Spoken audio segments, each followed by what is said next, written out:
first off, we have our basket that we put our books from the library in that we borrow usually once a week, but sometimes every other week. This is Penny's school basket. So basically it has all of the kind of non-book elements that we're using in her schooling, like a couple of flashcards.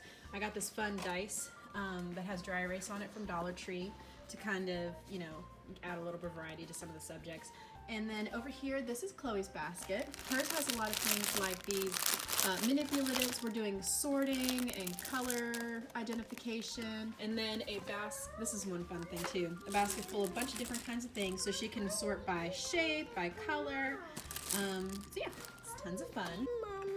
I think one of the biggest tricks with homeschooling, and this is if you are full-time homeschooling or part-time homeschooling, is to find ways to make the learning fun, because that's the advantage you have when you're doing things at home. It doesn't have to always be pen and paper and grades and report cards. It can be fun and engaging and learning while you play.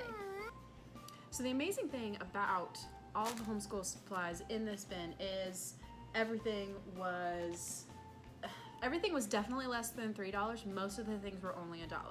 So one thing that I got from the dollar store is these little poof balls. And these are awesome because you can play sorting games where you can have them sort by color, or you can be a counting game. So, you know, you can line them up and help them, you know, count and stuff like that. And one thing that I struggled to find that I liked, ABC flashcards. The biggest problem that I had is that a lot of times the letter is like a small aspect of the card and it's not the major player, and so I feel like that makes it really hard for them to, like, because they're not looking at that little letter, they're looking at the picture, honestly. So I got some of those the letter strips that go above a classroom, and I cut them into pieces so that I made my own flashcards. They're nice and big and easy to see. I can easily cover up the small or the large case letter if we're working through something like that. And also, they're dry erase capable, so later if we want to be tracing them, we can use them to trace with, which is super awesome. And then, you know, flashcards are something that are pretty much always available for preschool, kindergarten age, even sometimes up into 1st and 2nd grade at places like Target or the dollar store. I also got a few little books, learning the alphabet and counting. And the cool thing about these is they also have a CD in them, so they have fun songs for you to do. I haven't tested those out yet to see the quality, but you know, preschoolers aren't that picky anyway. And here's a couple other books that I got. This one is learning to draw, which is really super cool. And we've got sticker books, which are fun. Can help work on those fine motor skills, and you can learn about animals and stuff like that. Felt stuff is also super fun, and this one I'm pretty sure came from Target, but again, it was only $3.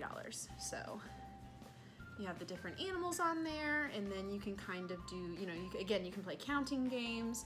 You can do like where does it go, help find where the animal needs to go games, which is awesome.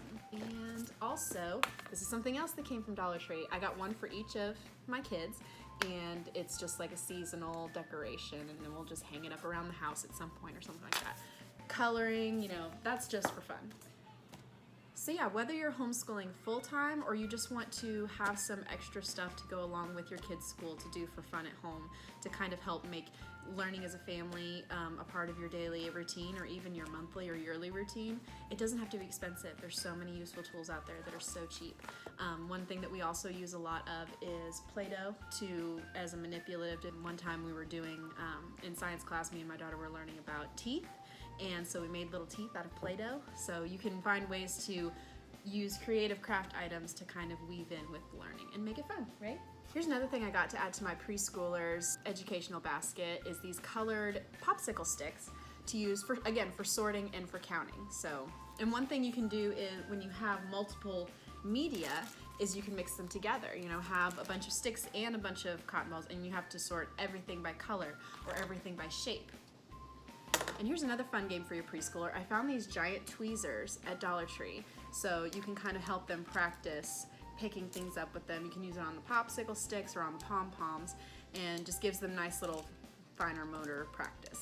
Something fun I found at, I'm pretty sure Target, but even if you don't find something exactly like this, it's easy to reproduce. is I got these cards that have names of the different subjects that we do, and you can see there was a blank one that I added our Bible class to. I fan them out to my daughter like this so she can pick which class. It makes it kind of exciting because she doesn't know what she's going to pull, and then we're doing things in different orders every day so we don't get stagnant. And some of them also had clocks on them so that if you want to do things at specific times, you can put this like up on your fridge or something. There are just so many ways that these can be used in a fun way. We chose not to do time-related constraints because our days are always so varying depending on what day of the week it is, and we like the flexibility of just doing whatever, whenever.